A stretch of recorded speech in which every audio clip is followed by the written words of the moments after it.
Hi everyone, so this is a video on Module 2, Lesson 4, Applications of Quadratic Functions. Are you ready? Let's try this problem. So basically, when we talk about applications, these are solving problems involving quadratic functions. So let's try this one first. What are the dimensions of the largest rectangular field that can be enclosed with 60 meters of wire? So here, in order for us to solve this problem, the 60 meters is the perimeter. So given the perimeter, so we need to use the perimeter formula also. Now, since we have a given of 60, meters, so we need to substitute this perimeter here in the formula with 60. So here we have 60. Then take note that 60 and 2, all of these equations can be reduced by dividing by 2. So 60 divided by 2 is 30. 2 divided by 2 is 1. So the equation becomes 30 equals length times length plus width. And then what we need to do here is lipat natin si W or si L kaya dun sa kabila. Then we have 30 minus W equals L. Ito bali solve for the variable in terms of another variable. Para saan yan? Para pagdating natin sa area na length times width, pwede natin silang express as parehong variable. Okay? So here, dito sa length natin, palitan na natin yan. So area is equal to, meron na kasi tayong length dito na 30 minus W. So we are going to write that instead of L here. So we're going to have 30 minus W and then times W. Ngayon, multiply lang natin by distribution. So, 30 times W is 30W. Then, negative W times W is negative W squared. So, dito, meron na tayong quadratic function na A is equal to 30W minus W squared. So, pwede nating masagot yung tanong. Balikan natin yung tanong. Yung tanong sa problem is dimensions. So, ibig sabihin, we need the value of the vertex. Bakit value ng vertex? Kasi sa vertex, take note that sa vertex na H, tsaka K, yung K value dito is yung maximum. Ito yung maximum. So, ibig sabihin, kapag hinanap natin yung largest or actually hindi siya maximum lang, it could also be minimum.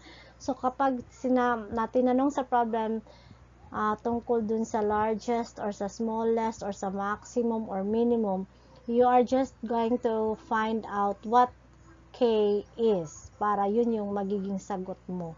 Okay? Kaso lang dito is dimensions daw na para makuha natin yung largest na rectangular field. So, ibig sabihin, yung value ng H ang tinatanong.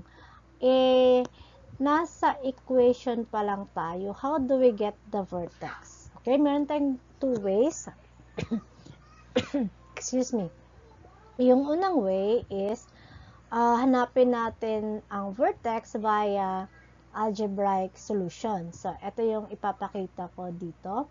So, here, tanggalin muna natin yung mga kalat. Okay.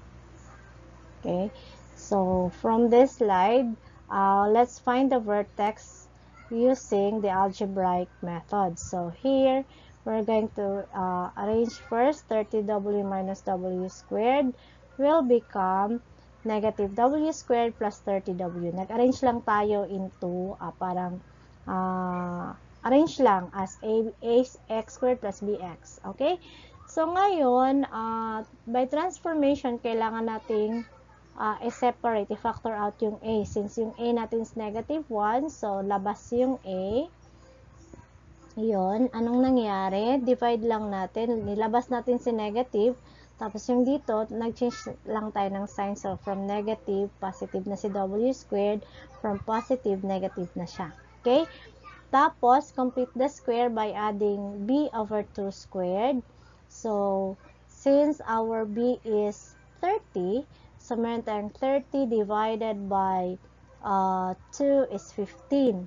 Then, squared. Kasi yung formula natin pag complete ng square is the b, wait lang ha, the b over 2. Okay, ito yung i-add natin. Okay, yun. Oops. B over 2 squared. So, ito yung i-add natin dito. Okay? So, bale, 30 divided by 2 is 15. Tapos, 15 squared is 225. Ngayon, kung nag-add tayo sa loob, dapat subtraction tayo sa labas. What are we going to subtract? Of course, the one that we added times yung value ng a. Kaya yung in-add natin dito is negative 225 na. Okay? So, express as a square of binomial.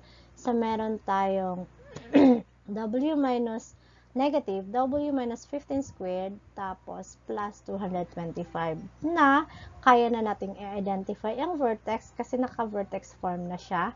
So, yung vertex natin is 15 and 225. Ngayon, ang tinatanong lang sa atin is dimensions. Okay? Dimensions lang ang tinatanong niya. So, ibig sabihin, hindi yung largest value. So, ibig sabihin din, eto lang, yung value ng h lang yung sagot natin. So, bali, doblehin lang natin kasi hindi naman pwedeng dimensions isa lang. So, dapat length and width. Doblehin lang natin, so we're going to have 15 and 15 are the dimensions of the largest rectangular field. Okay? Dapat largest rectangular field. Okay? Meron pang easy way of identifying the vertex. Okay? Papakita ko naman yon mamaya. Okay? Okay, so I am going to show you how to find the vertex by graphing. So let me share my screen first. So for a while. So first thing that you need to do is to understand what type of website are you going to make use of. So what you're going to do is to type here Desmos and then click search. Okay, tapos ito yung i-click mo, yung graphing calculator. And then you'll be at this one here. So pwede ka nang mag-graph. Now, yung function natin kanina is what we're going to find the vertex is this function. Type lang natin dito sa left side. So that's equals 30w minus w squared. Okay. So here, parang may graph pero hindi mo makita. So what you're going to do is just to click on this one here, this minus sign. So let's zoom out. So click mo lang siya. Press mo lang, long press. Okay. So eto na yon. Pwede mo rin siyang ibalik. Konti lang. Okay. And then drag mo siya. Here is the graph of the functions. Meron ka ng graph. Ngayon, paano mo mahahanap yung vertex without solving algebraically? Yung pinakamadaling paraan na alam mo na kagad kung ano yung vertex. Kasi yung answer naman sa mga problems natin is mga ano lang naman, yung vertex lang yung kailangan mo. Okay? So what you're going to do is ito yung vertex, ito yun dito sa pinakatuktok niya. Click mo lang siya. Oops, i-click mo lang siya and then there you go. Meron ng 15 and 225. So yun, that's how to find the vertex of a quadratic function as easy as graphing. Okay? So thank you so much to desmos.com kasi madali natin siyang mahahanap. Okay. Okay. Let's try this problem. From a 96-foot building, an object is thrown straight up into the air when then follows a trajectory. So parang parabola siya kapag ganitong mga up kapag ganito yung mga problem. So, the height S of t of the ball above the building after t seconds is given by the functions S of t equals 80t minus 16t squared. Now, here in this type of problem, hindi na siya masyadong mahirap kasi given na yung ating quadratic function. Na meron ng quadratic function na given. All we need to do is just to answer the question. So, what maximum height will the object reach? So, maximum pa din. So, we still need the value of the vertex. Now, to find the vertex, of course, from the given, algebraically ito, no? So, from the given na 80t minus 16t squared, arrange lang muna natin. So, meron tayong nag-arrange, tapos automatic nilabas na yung A. So, our A is negative 16. So, na 16 divided by 16 is 1. So, kaya t squared na lang dito. Tapos, si 80 divided by negative 16 is negative 5t. Ito yung nangyari dito. Okay? So, pagkatapos, complete na tayo ng square. Paano ba mag-complete ng square? Let's just add b over 2 squared. Okay, so our b here is 5. So, over 2. So, hindi siya pwede. Kaya 5 over 2 na lang yung square natin. So, that must be 5 squared is 25 over 2 squared is 4. So, we're going to add 25 over 4. Then, here, subtract naman tayo ng 25 over 4, the one that we added, and multiply by our A, which is the negative 16. Okay? Evaluating this will give us, not evaluating, we're going to express this one here as a square of binomial. So, we're going to have S of t equals negative 16 times t minus 5 over 2 squared. Kasi ito na yung square of a binomial form ng trinomial na to dito sa taas. Okay? And then, combining negative 25 over 4 and negative 16, paano nangyaring 100? Kasi dalawang negative, so positive na. Yan. Tapos, 16 divided by 4 is 4. Diba? 4. So, 25 times 4 is 100. Okay, so dito, meron na tayong vertex na 5 over 2 and 100. Pero of course, madali lang siya kung hinanap mo siya through graphing. Okay, alam nyo naman kung paano na, diba? So, I don't need to show it anymore. So, you don't need to go over the process again as long as kaya mong i-identify yung vertex by graphing. So, pag meron ka ng vertex, kaya mo nang sagutin yung tanong. Ang tanong, between 5 over 2 and 100, ano yung maximum height? Okay, kasi maximum yung tinatanong, syempre, 100 is the maximum height. Okay? Let's proceed. Same problem tayo, pero meron tayong ibang katanungan. So, how long will it take the object to reach the maximum height? So, yun pa rin. Vertex pa rin ang hinahanap. Pero, ang tinatanong naman yan is the partner of the vertex, the value of k. The partner of the value of k. So, it's the value of h. So, yung 5 over 2 natin, how long? Kasi, so, yung maximum height na 100 is meron siyang 5 over 2 kaso kasi nasa real life situations tayo, si 5 over 2, kailangan ma-decimal muna siya. So, 5 over 2 is equivalent to 2.5. Okay? So, ibig sabihin, meron tayong 2.5 na seconds. At 2.5 seconds, the object will reach its maximum height. Yon. Isa pang problem. An object is thrown vertically upward with a velocity of 96 meters per second. The distance s of t above the ground after t seconds is given by the formula s of t equals 96t minus 5t squared. Ngayon, ano yung tanong? Meron na tayong formula. How high will it be at the end of 3 seconds?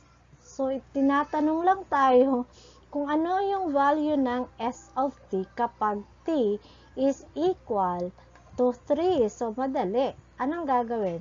We just simply substitute t with 3 and then solve for S of t. Ganun lang, kadali. So, S of t. Ito yung given natin, di ba? So, palitan lang natin yung t ng 3. So, the problem will become, anong nangyari dyan? Nag-arrange lang po. Nag-arrange lang tayo ng negative 5t squared plus 9060, pero hindi na siya kailangan. Pwede ka nang mag-proceed. Wag mo nang gawin to. Pwede na. Okay? Proceed ka na lang by substitution. Pwede. Substitute yung mga t dito. Pinalitan lang natin ng 3 kasi yun yung given. Tapos, evaluate. So, 3 squared is 9 times negative 5, that's negative 45. Tapos, 96 times 3, tapos i-subtract mo, you will come up with 243 meters. And, ito na yung height pagdating ng 3 seconds ng object mo. Okay? Another problem. Bale, ibang klaseng problem naman siya. So, find two numbers whose sum is 36 and whose product is a maximum. Wala tayong alam kung ano yung number, so need natin gumamit ng variable. So, let x and y, kasi dalawa yung number, so let x and y be the two numbers. Sabi daw, yung sum nila is 36, so kailangan natin silang i-add. So, x plus y is equal to 36. Kagaya nung perimeter natin, express lang natin in terms of the other variables. Kaya, substitute lang natin si x, so magiging 36 minus x si y. Tapos, diba sabi, whose product is a maximum. So, si x and y, i-multiply naman natin ngayon. Okay? So, that must be equal to yung x natin, i-copy lang. Tapos, yung y, instead na y ang isulat natin dito, syempre meron na tayong ginawa dito. So, yun yung ilagay natin, substitute, 36 minus x. And then, multiply. So, magiging 36x minus x squared. Ngayon, arrange muna natin sila. Algebraically, hanapin mo yung vertex by expressing this as vertex form. So, pag nag-vertex form ka dito, labas mo yung negative 1 na value ng a. So, yan. Tapos, add b over 2 squared. Diba? So, 36 yung b natin. Divided by 2, that's 18. 18 squared is 324. Okay? Yun din yung isubtract mo sa kabila. Okay? Subtract mo. Pero, negative siya kasi negative yung a mo, i-multiply mo pa. Tapos, express this as a square of binomial. So, meron kang x minus 18 squared plus 324. Ngayon, ang tinatanong niya is find two numbers. So, hindi naman yung product ang tinatanong. Maximum product dapat. Pero hindi, yung two numbers ang tinatanong sa. So, kung yung vertex mo is 18 and 324, so yung sagot mo shall be 18 and 18. Doblehin mo lang para dalawang numbers talaga. So, 18 plus 18 is 36. Wait lang. Pwede din siyang hindi algebraic yung pagka-solve. Diba?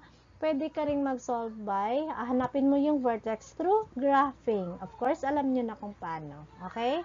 So, pwede itong hindi na i-undergo talaga. Next problem, pero similar lang siya. Find the sum. The sum of the two numbers is 28. So, parang ganun din. Kaso lang, minimum naman this time. So, meron tayong let x and y be the two numbers. So, yan. Tapos, product. Express lang natin. Transpose natin si x. So, product.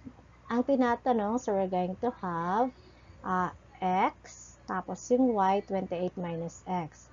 And then, multiply na natin siya. So, we're going to have 28x minus x squared.